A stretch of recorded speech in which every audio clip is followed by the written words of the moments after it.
एक वर्ग ये मानता है कि इसके वजह से महाविकास आघाड़ी में कम से कम एक बात तो क्लियर हो गई कि कोई और नहीं है फेस, उद्धव ठाकरे ही फेस है। और कई लोगों को लगता है कि अगर उनको प्रोजेक्ट किया होता तो Shiv Sena UBT would have perform better. लेकिन चूंकि कांग्रेस ये रिस्क इस वक्त नहीं लेना चाहती कि किसी एक को प्रोजेक्ट करने की वजह से उनके नेता शायद ये सोचना छोड़ दे कि हमें मुख्यमंत्री बनने का मौका मिल सकता है और एक चुनाव छोड़ देंगे वो उस पर मेहनत लेना, वो नहीं चाहते। वो इस तरीके की का माहौल महाविकास आघाड़ी में बने, इसके लिए उन्होंने इससे दूरी रखी।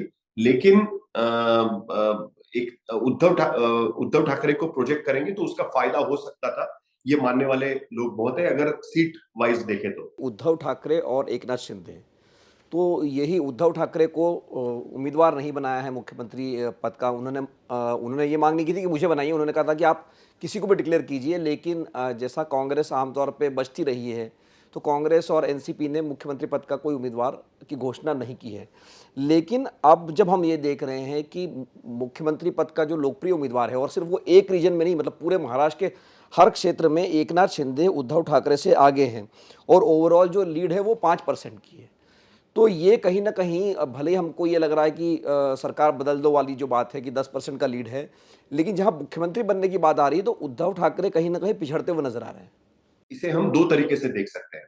एक तो डेटा में ये बात हमने कई बार डिस्कस की है मिली जी की, जो इनकम्बेंट चीफ मिनिस्टर होता है उसे एक नेचुरल बेनिफिट यहां पर मिल जाता है। लेकिन नंबर्स जो सी वोटर के ट्रैकर में दिख रहे हैं उससे एक बात साफ नजर आती है कि एकनाथ शिंदे के खिलाफ एंटी इनकम्बेंसी तो नजर नहीं आती है, या ये मुख्यमंत्री को हटाना है, ये नहीं चाहिए हमें, इस तरीके की बात तो नजर नहीं आती। ये बात तो क्लियर है। जो 2022 में क्लीन स्लेट लेकर, यानी उनका जो सीवी था वो पूरी तरीके से क्लीन सीवी था, उसमें क्या है कैसे निकलेंगे वो मंत्री के तौर पर मालूम था, लेकिन एज अ चीफ मिनिस्टर उनका कोई इमेज नहीं था। कम से कम 2 साल के बाद ये बात क्लियर हो गई कि एकनाथ शिंदे की अपनी एक इमेज महाराष्ट्र में है और लोग उसे रेसिप्रोकेट कर रहे हैं।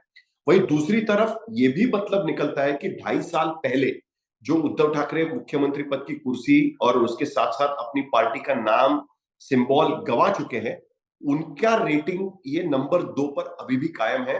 कहीं ना कहीं 5% के डिफरेंस पर क्यों ना हो, लेकिन अभी भी कायम वहां पर नजर आता है। जबकि देवेंद्र फडणवीस जो महाराष्ट्र में ये सारे उथल पुथल के कर्ता कर्विता माने जाते हैं, वो नंबर 3 पर यहाँ पर नजर आते हैं। बाकी महाविकास आघाड़ी में दूर दूर तक कोई भी नेता या इवन अजीत पवार भी काफी लंबी दूरी पर ये इसके मुकाबले एटलीस्ट इस ट्रैकर में हमें नजर आ रहे हैं। तो इसका मतलब ये बात यहाँ पर अगर हम लोग इस तरीके से देखें तो नजर आ रही है। लेकिन उसके साथ साथ इस डेटा में एक बड़ी इंटरेस्टिंग बात नजर आई कि 26% लोग ये कह रहे हैं कि हमें कोई चेहरा नजर नहीं आ रहा है। इसका मतलब ये कि एक अनडिसाइडेड जो लोग हैं फेस को लेकर, वो भी उसमें बड़े साफ तरीके से निकलकर सामने आ रहे हैं। लेकिन इसका असर कहाँ होगा? ये जो battle of who should be the chief minister, मतलब उद्धव पर तो मैं बात करूंगा, लेकिन फिर भी 47 सीटें ऐसी है 288 में से जहां पर शिवसेना वर्सेस शिवसेना यूबीटी इस तरीके की लड़ाई होगी। और यहां पर ये जो डिफरेंस है उद्धव और एकनाथ शिंदे के बीच में, वो कहीं ना कहीं काम आ सकता है। और इसमें भी हम देखें तो डिवाइड बड़ा क्लियर है, यानी ठाणे में अनडाउटेडली एकनाथ शिंदे के पास चीजें जाती नजर आती है। जबकि मुंबई आएंगे तो उद्धव ठाकरे की अपनी इमेज वहां पर काम करती है शिवसेना यूबीटी के लिए, और ये रेटिंग वहां पर नजर आता है। जबकि आप कोंकण जाएंगे, जो एक जमाने में शिवसेना का गढ़ था, तो वहां पर भी एकनाथ शिंदे को अच्छा ठीक ठाक ट्रैक्शन वहां पर भी नजर आ रहा है, वहां पर उनके ज्यादा विधायक जीत सकते हैं।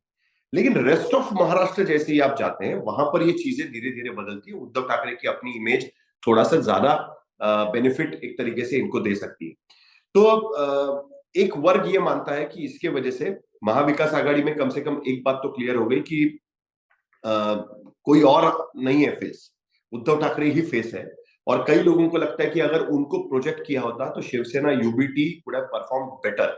लेकिन चूंकि कांग्रेस ये रिस्क इस वक्त नहीं लेना चाहती कि किसी एक को प्रोजेक्ट करने की वजह से उनके नेता शायद ये सोचना छोड़ दे कि हमें मुख्यमंत्री बनने का मौका मिल सकता है और एक चुनाव छोड़ देंगे वो उस पर मेहनत लेना, वो नहीं चाहते, वो इस तरीके की का माहौल महाविकास आघाड़ी में बने, इसके लिए उन्होंने इससे दूरी रखी। लेकिन एक उद्धव ठाकरे को प्रोजेक्ट करेंगे तो उसका फायदा हो सकता था, ये मानने वाले लोग बहुत है, अगर सीट वाइज देखें तो। एकनाथ शिंदे की पॉपुलैरिटी का फायदा ये मतलब जो उनका रेटिंग है उसका फायदा उनकी शिवसेना को जरूर होगा, लेकिन क्या उसके वजह से लोग महायुति को वोट करेंगे? क्या उसके वजह से अगर मसलन कहीं अजीत पवार का कैंडिडेट खड़ा है तो एकनाथ शिंदे की पॉपुलैरिटी या एकनाथ शिंदे का रेटिंग देखते हुए क्या उनको वोट करेंगे? इसका जवाब फिलहाल नहीं है। हमने लोकसभा में भी देखा कि उनका रेटिंग ठीक ठाक था, तब भी उनका रेटिंग ठीक ठाक था, लेकिन उसके बावजूद भी महायुति के उम्मीदवारों को उतने वोट नहीं मिल पाए, और तब तो प्रधानमंत्री का चेहरा भी उनके साथ में जोड़ के देखा जा रहा था। तो ये रेटिंग का डिफरेंस जो है ना, वो उस लिहाज से अगर हम देखें तो दिखाई देगा। अगर एकनाथ शिंदे की पार्टी को उसका डेफिनेटली फायदा रहेगा, उनका परफॉर्मेंस थोड़ा ठीक रहेगा।